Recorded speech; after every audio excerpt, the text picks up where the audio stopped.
I want you to get together. What would living be like in the Millennial Kingdom, says Christian Soldier? Well, from what I understand, there'll be those who were martyred for Jesus' sake will be resurrected into glorious, very, very, maybe perhaps immortal bodies, which were far more advanced than ours, probably in thought capability as well, highly connected to spiritual realms and concepts too. Almost like gods among men is what the first resurrected would become, and there was likely survivors of Armageddon or tribulation that would have made it into the Millennial Kingdom who also would have extended life, but they would still be mortal and die and have children and have to continue normally. But I think they would have had an extended lifespan. I imagine there still would have been enemies of Christ around during that time, and there would have been probably wars initially, and I don't think everything would have been hunky dory and perfect immediately. I think Unexpected Cosmology has some amazing work on that, talking about the European wars that happened supposedly, in the establishing of Britain. And it's talking about Merlin and the myths of the Knights of the Round Table, talking about the white dragons and the red dragons. And he's saying this was all allegory to describe the war of Jesus coming from heaven against the established leadership of the time, the pagan leadership of the time as well. And that was fascinating. And I think he believes, and I don't know the validity of this yet. I want to get him on to talk about it because it sounds so interesting. But I think he believes that the Saxons, which we're told were in history a Germanic tribe, a northern Germanic land tribe of going through Germany to Belgium up to the Dutch provinces, all that kind of region. This tribe known as the Saxons. You look into it and it says the Saxons had no written language, or much advancement in terms of civilization. That's all you really hear about them. And it's like, what kind of culture existed during that time that didn't have a language of written down of some? Everybody had a language of some kind, But what he's postulating is no, the Saxons were the armies of Christ who came and took over England. Um, but then obviously there are questions about all of that. It says, well, who were the Vikings then who made a war with them not long afterwards and all this type of thing, like 400 years later? And, there's a lot of history that does need sense making, but then I think you have to consider the chronology of things. They have been messed up and the timings of all these things. You're told first Saxons and then a few hundred years later Vikings. But what if it was first Saxons, then 1,000 year later Vikings, and that time period was actually a lot longer than we think? This is what I'm saying. Like, what if it really is because of the many timelines that exist and the poor dating of things. It is you could speculate more than actually know the truth about particular timings. So, I've heard that before. So maybe it wasn't all peace immediately, but once it was established, I think it came to the point, where it would have been a pretty nice time to be alive. Certainly. A lot more knowledge, things would have been known that were previously unknown because you could literally go to Jesus himself and ask him, for the information and the truth on matters. The truth would have been well established.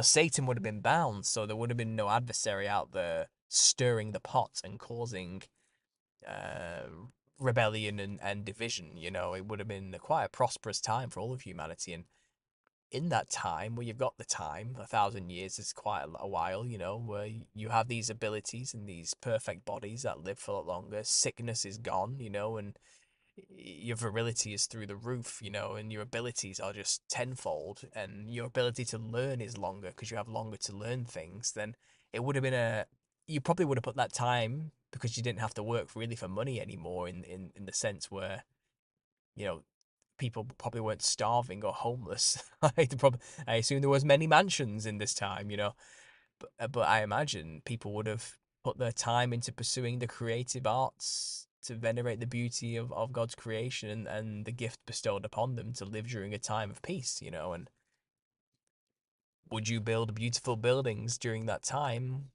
which would have taken a long time to get all the details right, all the flourishes and the intricacies and the patterns into the stonemasonry and the work?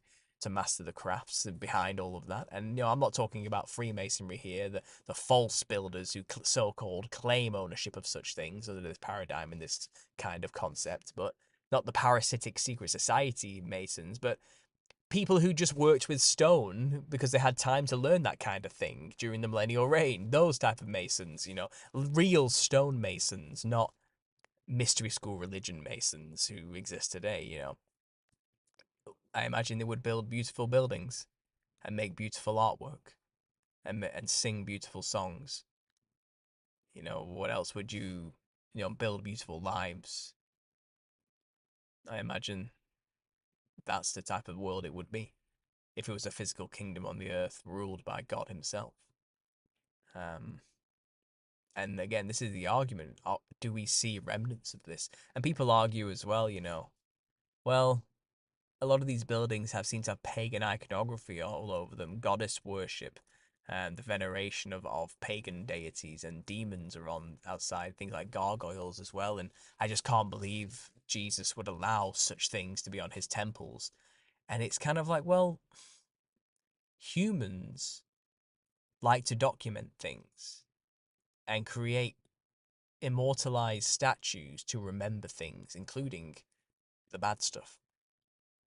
And it's possible this artwork we see on buildings is trying to tell a story. Sure, it might be pagan in iconography, but is that not our history? It's where we came from, not where they were during that time. And would they not create the story of human history and the false gods into artwork so they could look at it and always remember the past and say, we used to follow those false idols, but now we know the truth? Could it be possible that's what happened? Could it also be possible that what people call goddess idols and worship things on top of the churches, and all over the place, oh well, that's clearly a representation of Tammuz or Isis or something. It's goddess worship. It's wrong. It's evil. Jesus wouldn't allow that. All these statues of women everywhere, and it's clearly goddesses. That's clearly Athena or something like that. It says, well, what if it isn't? What if they are literally just self-portraits of the perfected humans who lived during the millennial reign? What if it was them? What if you're looking at these perfected humans who just had the time and the skills and the intense ability to create such things just to represent themselves? And today, from our perspective, we call them goddesses or statues of gods and goddesses in some way. I don't know. Another explanation would be, well, once Satan's kingdom takes over, once he's released for his little season, and Jesus goes with the saints to the camp of saints and takes a back foot and allows Satan to take over and have his season as it's written to be. Would Satan not perhaps create things to pervert what was there and left behind by the kingdom by putting demons all over stuff? And who knows? But also you have to understand, symbolically, gargoyles and demons on the outside of cathedrals is supposed to be symbolic of the outside world is full of evil and darkness and treachery and terrors, but inside the cathedral it's beautiful, it's peaceful, it's glorious, and it glorifies the kingdom of God. And that was kind of the point. It's kind of like come out of the darkness into the light type of stuff. I'm not trying to sound like a Gnostic like that. I'm just talking about it more in a biblical sense of, yeah, the worldly stuff is evil. Yes, the world out there has demons influencing things and false gods and idols, come out of the world and come to Christ. And symbolically you can do that through the architecture.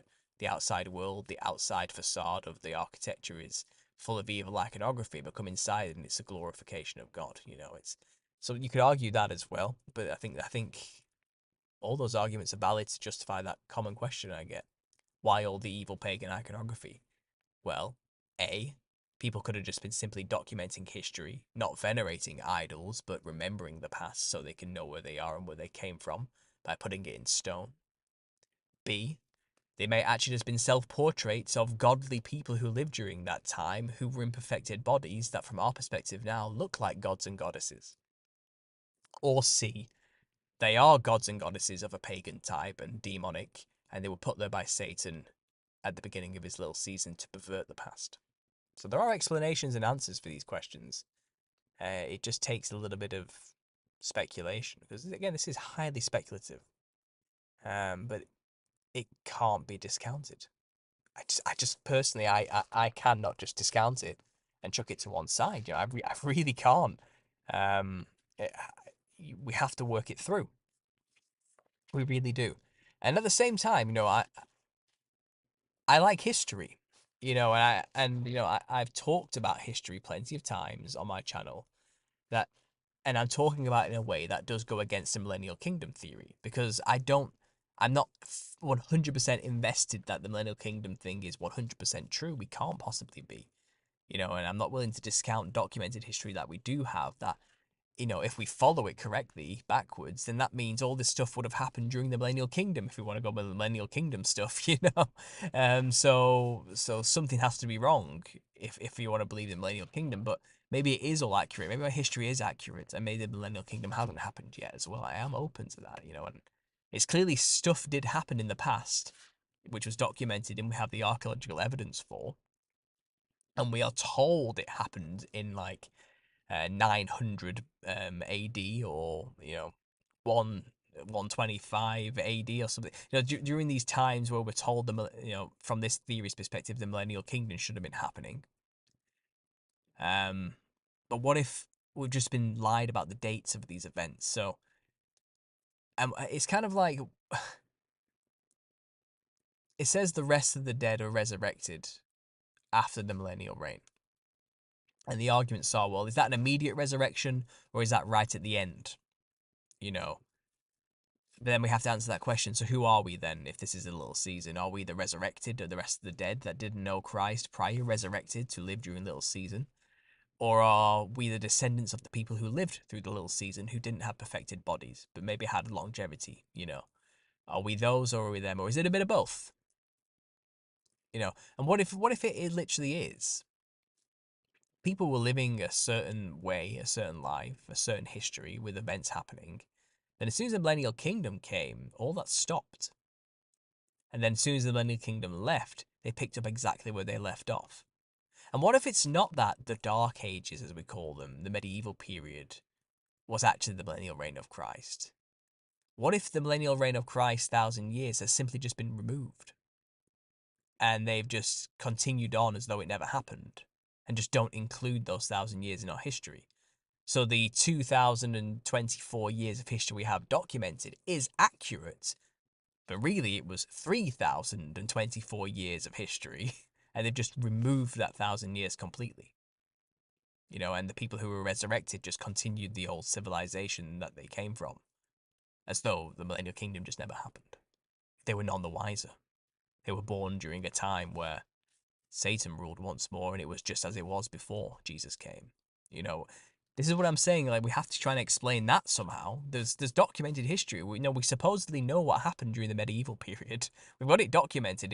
We call it a Dark Ages, where nothing much happened, they say, but stuff did happen, and we have the documents to say things happened. We've got stuff documented down for that time period. And books from people.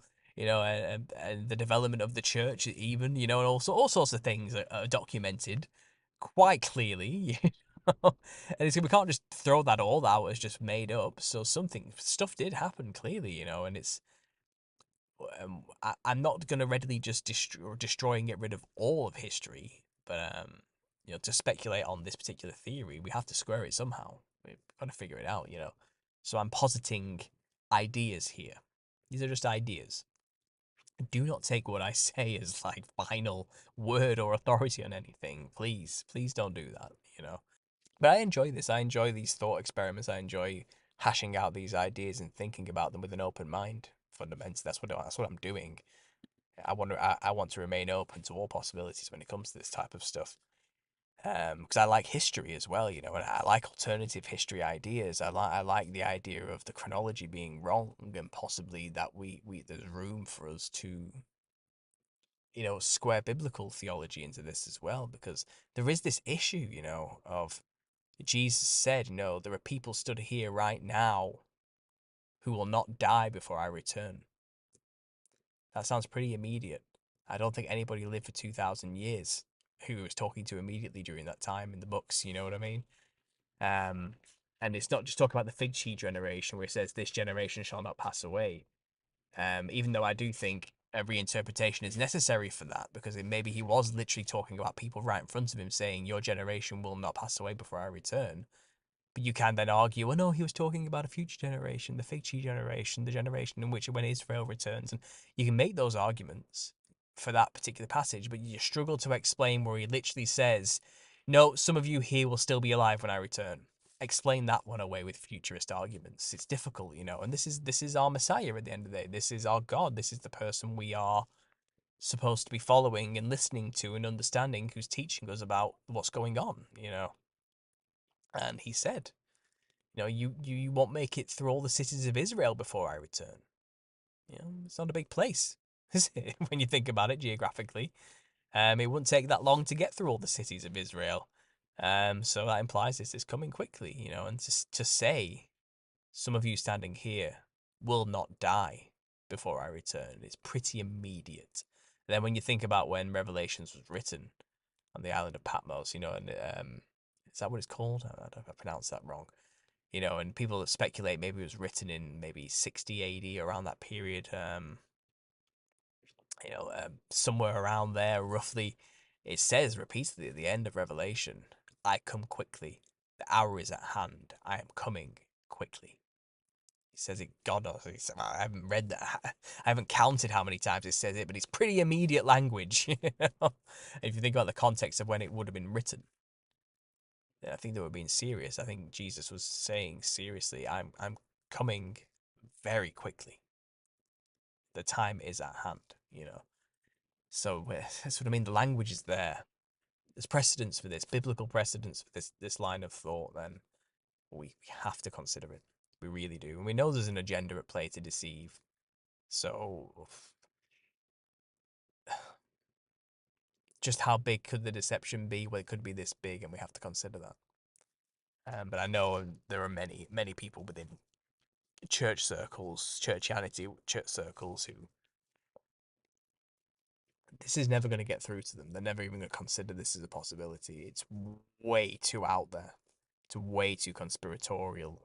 And maybe I don't do it justice, and I don't reference enough biblical quotes in the videos I've made so far to back it up enough for those people to understand it. So hopefully when I talk to Shelley at the end of the month, in a couple of weeks' time, me and her can hash out and get through all the biblical quotes. People send me biblical quotes all the time which prove this theory, where clearly Jesus was talking quite imminently with his language, and I've been compiling them and getting them ready. If anyone else knows of any other evidences that they've read within the Bible that back up this millennial kingdom already happening theory, send them to me in an email at understandingconspiracy@gmail.com. And trust me, it'll help me in my own research and my presentation when it comes to talking it out with Shelley.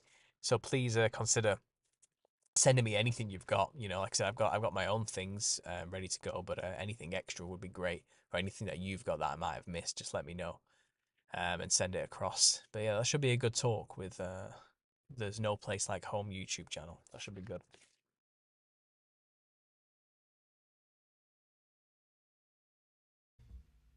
I want you to get together